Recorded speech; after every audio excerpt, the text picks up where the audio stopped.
Welcome to our program today. I'd like to say thank you, Jim Pemberton, for joining us again.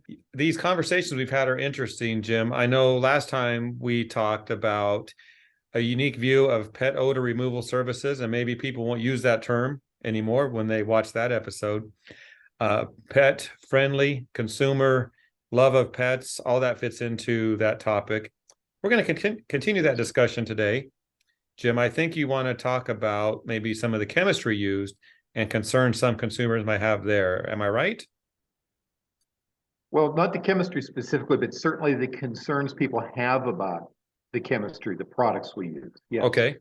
The last time we met, I gave some statistics. So, the big one was $2.14 billion spent on Valentine's gifts for pets.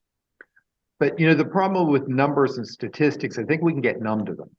And I've often found that stories make the point better. So one such one is I was involved in some consulting with the cleaner. It was a father-son operation.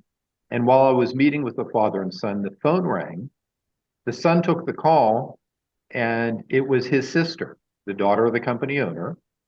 She had just had her carpet cleaned by dad's company, and now she was worried that the cleaning agents may cause harm to her dog, and she wanted some reassurance. Of course, there was some eye rolling and disbelief from the father and son that, this everything his daughter owns was bought by a cleaning company, right?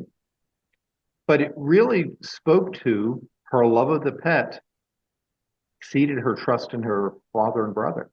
And that's a pretty powerful statement.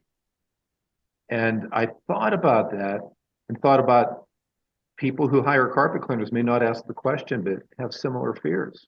I know at the end of our last recording, Jim, you mentioned something about a dog not peeing on a rug, and that was an issue. I mean, I think if my dog or cat didn't pee on something that they shouldn't, I'd be okay with that. Tell us about that story, Well, how that ties in. I think it's an important story, and like so many things, you can't make up things that can be as funny, but also as telling as the truth, right? Well, I'd gotten a call from a cleaner that was asking about how to remove a well-known deodorizer that's used in our industry from a rug he'd clean. And I asked if the customer had a problem with the fragrance, and he said, no, she can't smell any fragrance, but she's worried because her dog walks up to the rug and sniffs it and urinates somewhere else. And when I first heard that, I had a certain amount of disbelief, so I asked him to repeat himself. He said, yes, she's concerned that the dog will no longer pee on her rug. Now, for years, that would be just a blessing to have a product that would prevent an animal from damaging a valuable rug. And the cleaner laughed and was in disbelief, and certainly I advised him how he could remove the product. And most people I tell the story to also laugh in a certain amount of disbelief. But Jeff, I've reflected on the story. And I thought to myself, all right, put ourselves in the customer's shoes, the people who pay for cleaning and love their pet. They know dogs have a sensitive sense of smell. They see the dog approach the rug that was their favorite potty and walk away from it. In the customer's mind, that dog's pretty smart.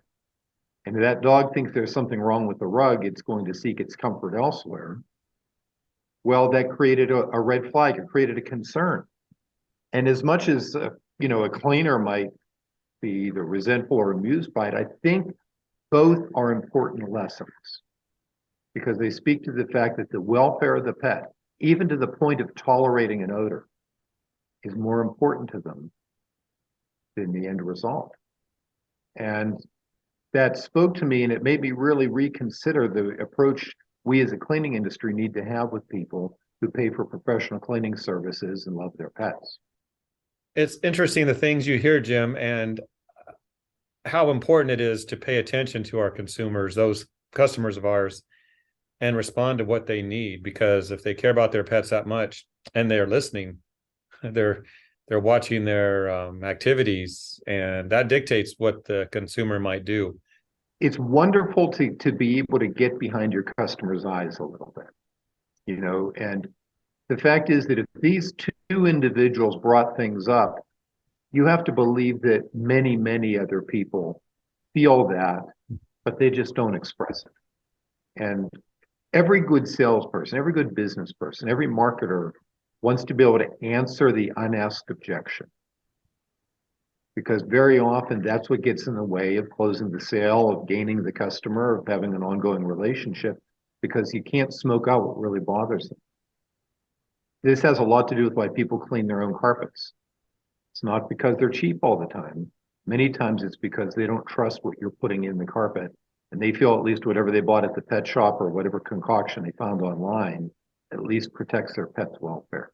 Yeah. And that needs to be the focus of how a cleaner thinks, how a cleaner communicates, how a cleaner markets, and everything they do. I'm sniffing out a pun intended. I'm sniffing out a future episode, Jim. So we'll maybe talk about that another time. Thank you.